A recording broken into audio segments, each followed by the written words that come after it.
አብዛኞቻችን ሳውዲ አረቢያ እንግዲህ በየመን ገብተን ኢቃማ ለማስተካከል በጣም በቃ እኔንም ጨምሮ ዛሬ ነገ መንገድ ለቀጣይ ህይወቷ ስትል የሞትን መንገድ መረጠች።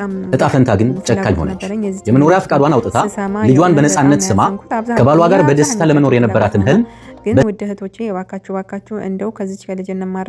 በረሃ ላይ ድንበር ላይ ነው የቀረችው ነው የተባለው። እንግዲህ የእውነት በቃ በሶሻል ሚዲያ ነው እንደማንኛውም ሰው ማውቃት፣ ግን እጅግ በጣም ልብ ይሰብራል። በጣም ታሳዝናለች። አሰላሙ አሌይኩም ወራህመቱላሂ ወበረካቱ። ውድ የሀገሬ ልጆች እንዴት ናቸው? የቻናሌ ቤተሰቦች ሰላም ብያለሁኝ።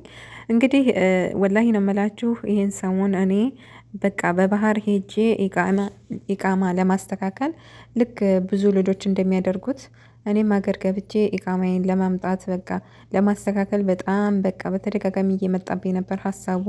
ሰዎችንም እያማከርኩ ነበር። የእውነት በቃ መግባት ፍላጎቱ ነበረኝ። ሀተ በቃ ቤተሰቤን ራሱ እያማከርኩ ነበር ለመግባት ወደ ሀገር ለመግባት ማለት ነው። ለምን እዛ ሀገርም ብትመጪ በጣም ኑሮ ውድነቱ ምናምን በቃ መኖር አትችይም፣ ረብሻው ምናምን እያሉ ሲያስጨንቁኝ በቃ ወይ በየመን ሄጄ ኢቃማ ላምጣ፣ ሁለተኛ መምጣት ስለማልችል ሳውዲ አረቢያ ብዬ በወሰንኩበት ሰዓት የዚችን የልጅ ግን እኔ የእውነት ነው የምላቸው በሶሻል ሚዲያ ነው ማውቃት። ቲክቶክ ላይ ብዙ ጊዜ ልብስ ትሸጣለች እንደ ማንኛውም ሰው። እንግዲህ እሷም ኢቃማ አስተካክላለሁ ብላ ህጋዊ ለመሆን ህገ ወጥ ስለነበረች የአረብ ሀገር ሳውዲ አረቢያ ህጋዊ ለመሆን እንግዲህ በየመን ገብታ ኢቃማ ለማምጣት ነበር። በጣም የሚያሳዝነው ግን የመን ድንበር ላይ ሳውዲ ድንበር ላይ ማለት ሳውዲና የመን ድንበር ላይ እንትን ስትል እዛ ነው እንግዲህ የሞተችው። ልቧን አፍኗት ነው የተባለው። በጣም ያሳዝናል። እጅግ በጣም ልብ የሚሰብር ነገር ነውና በቃ ሳስበው እኛ በህገ ወጥ በጣም እዳችንን አይተን መከራችንን አይተን ነው የምንመጣው በየመን ስንመጣ እጅግ በጣም በህይወትና በሞት መካከል ሆነን ነው የምንመጣው። ባህሩን በቃ ስንት ነገር ስንት ሀገራት አቋርጠን ነው የምንመጣው። ስንት ጅብ የሆኑ ደላሎችንም አልፈን ነው የምንመጣው ነው። አሁን ቆም ብዬ ሳስበው ቆይ ለየትኛው እድሜ ነው የእውነት በቃ ለየትኛው ነው በዚህ ልክ? በዛ ላይ ደግሞ በጣም አብዛኛውን ኢቃማ አስተካክለው ራሱ የሚሰሩት እኮ መዳን ቤት ነው እንደኛው በቃ ህጋዊም ሆኑ ህገወጥም ሆኑ ያው ኢትዮጵያ ገብቶ ቤተሰብን ለማየት በተለይ ደግሞ እንደዚህ በየመን የሚገቡ ልጆች በጣም ብዙ አመታት የቆዩ ልክ እንደኔ ከ10 አመት በላይ የቆዩ እህቶች ናቸው አብዛኛውን ኢቃማ ለማውጣት እንትን የሚሉትና በቃ በዚህ ልክ ይሄን ሁሉ አመት አስቆጥረን አረብ ሀገር በዛ ላይ ደግሞ እንደገና ብለን መዳን ቤት ለመስራት ነው። ያው ኢቃማውም ተይዞ እኮ መዳን ቤት ነው የሚሰሩት። በነገራችን ላይ ምንም አዲስ ነገር የለውም። እኔ ያው ቤተሰብ ለማየት እና ደግሞ በባህር ብገባ እዛ ሀገር የመግባት እድሌን አላበላሽም በማለት ነበረ። ነገር ግን ከህይወት የሚበልጥ ነገር የለም። መሞት አንዳንድ ጊዜ በሀገራችሁም ላይ እኮ በቃ አለም ነው የእውነት በቤተሰብ መካከል በቃ ብትሞቱ ይሻላል። በእርግጥ የቀጠረው አይቀርም እና ውዶችዬ ያንን በማለት እንግዲህ ይችን ልጅ ሳይ የእውነት በቃ ድንግጥ ነው ያልኩት። በእውነት በጣም ባለፈውም በነገራችን ላይ ሄዳለሁ ብዬ እንደዚሁ እንትን ብዬ ነበር። የሆነች ከሁለት የምትባል ልጅ ታጠቅ ሚዲያ እየለቀቃት እሷን አይተናል። እንግዲህ ምን የመሰለች ቆንጅዬ ልጅ እንደዚሁ በየመን ወደ ኢትዮጵያ ኢቃማ ለማስተካከል ስትገባ እሷም በረሃ ላይ ቅርት ትብላለች እና በጣም ያሳዝናል። እና በሽፍቶች ጥይት መካከል አልፋ የናፈቃትን ሰላም ለማግኘት ተንቀሳቀሰች። ለልጇ ብሩህ ተስፋና ለቀጣይ ህይወቷ ስትል የሞትን መንገድ መረጠች። እጣ ፈንታ ግን ጨካኝ ሆነች። የመኖሪያ ፍቃዷን አውጥታ ልጇን በነፃነት ስማ ከባሏ ጋር በደስታ ለመኖር የነበራትን ህልም በሳውዲና በየመን ድንበር ላይ በጉዞ ላይ ሳለች ልቤ ደከመኝ እረ ውሃ ስጡኝ እያለች በዛው አሸለበች። እህታችን ሀና የብዙ ሰው ቅስም በሰበረ መልኩ ህይወቷ በሳውዲ ድንበር ላይ ቀረ። የልጇ እናት የሚል ጥሪ የባሏን ናፍቆትና የቤተሰቦቿን ተስፋ እዛው በረሃ ላይ ቀረ። ይህ ታሪክ የእሷ ብቻ አይደለም። ዛሬም በየበረሃው የሚረግፉ በየባህሩ የሚሰምጡ በሺዎች የሚቆጠሩ ኢትዮጵያውያን እህት ወንድሞቻችን ታሪክ ነው። ሰላምን ፍለጋ ወደ ሞት አንገስግስ። የሰው ሀገር ስቃይ ቢበዛም ከህይወት በላይ ምንም ክቡር ነገር የለም። እህታችን ሀና ህልሟን ይዛ ተጓዘች። እንግዲህ በጣም ብዙ የመዳም ቅመሞች እንደዚህ በባህር መጥተው ግን በባህር ተመልሰው ኢቃማ ለማምጣት ብዙዎቻችን እኔን ጨምሮ በጉጉት ላይና እንዲሁም ደግሞ በቃ እንሄዳለን እያልን በቅድ ላይ ነበርን። ይህን ስናይ ግን መማር አለብን። የእውነት ነው የምላችሁ የሰው ልጅ በህይወት እስካለ ድረስ መስራት ይችላል። እንደዚህ ግን በባህር ድፍት ብሎ ከቀረ ምንም ማድረግ አይቻልም ማለት ነው። ለቤተሰብም ቢሆን ጸጸት ነው።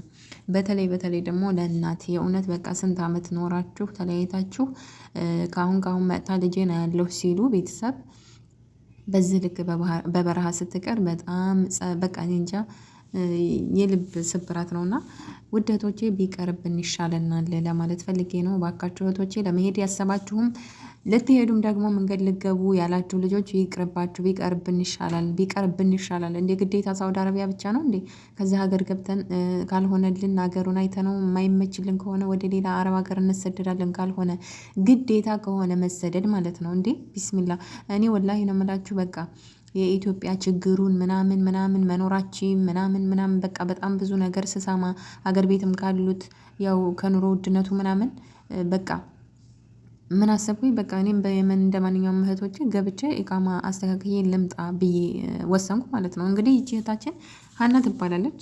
የህፃን ልጅ እናት ናት። ገና በቅርብ ነው እርጉዝ ሆና ምናምን ቲክቶክ ላይ ቪዲዮ ትለቃለች።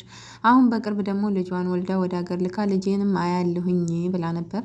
እንግዲህ ልጇንም ሳታይ ቤተሰቧንም ሳታይ ወደ ሀገር ልጇን ስለላከችው ማለት ነው በበረሃ የመን ላይ ቀረች ማለት ነው። እንደው በቃ የኛ ነገር በጣም በጣም ያሳዝናል የእውነት በቃ እና እህቶቼ በቅርብ ነው ያገባችው፣ በቅርብ ነው ልጅ የወለደችው። ነገር ግን ይኸው በረሃ በላትና ከራስ በላይ ማንም የለም። እባካችሁ ራሳችንን እንጠብቅ እላለሁ። ለቤተሰቦቻችን ስንል እንኳ ራሳችንን መጠበቅ አለብን። በህገ ወጥ መንገድ መጥተን መልሰን በህገ ወጥ መንገድ ሄደን ህጋዊ እንሆናለን ማለት ይሄ የሞኝ አስተሳሰብ እንደሆነ አሁን ነው የገባኝ። እውነት በቃ ምን ነው እንዴ? ይሄ ሀገር ብቻ እኮ አይደለም አረብ ሀገር ማለት ሌላ ሀገርም አለ። በህጋዊ ሄዳችሁ እዛው ሆናችሁ ማስተካከል ይቻላል።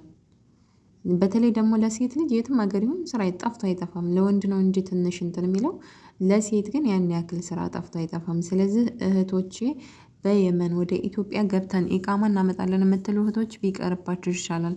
በእርግጥ የተወሰኑ ልጆች ሄደው ሲያመጡ እናያለን ምናምን ተሳክቶላቸው። ነገር ግን በጣም ብዙ ልጆች ደግሞ በተለይ ሴቶች በጣም እዚህ ሀገር ብዙ አመት ምናምን አስቆጥረው ኖረው ሲገቡ እንደኛ ማለት ነው ልባቸውን እያፈናቸው በቃ እንትን ውሃ ጥም ምናምን ድንገትም ደግሞ በጥይት መመታት አለ።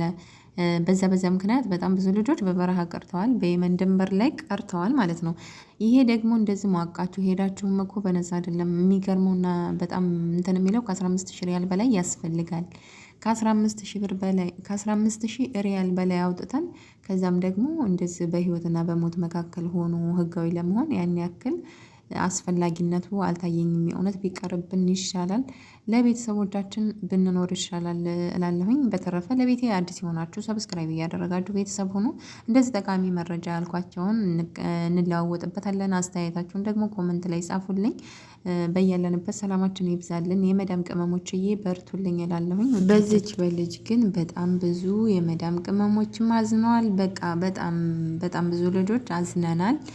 የእውነት ልብ የሚሰብር ልብ የሚነካ አሟሟት ስለሆነ ሬሳዋ እንኳ በማይገኝበት በእልም ያለ በረሃ ላይ በሚያሳዝን አሟሟት ስለሞተች እጅግ በጣም ያሳዝናል። የእውነት በቃ ሶሻል ሚዲያ እንዳለ ህዝቡ ነው ያዘነው።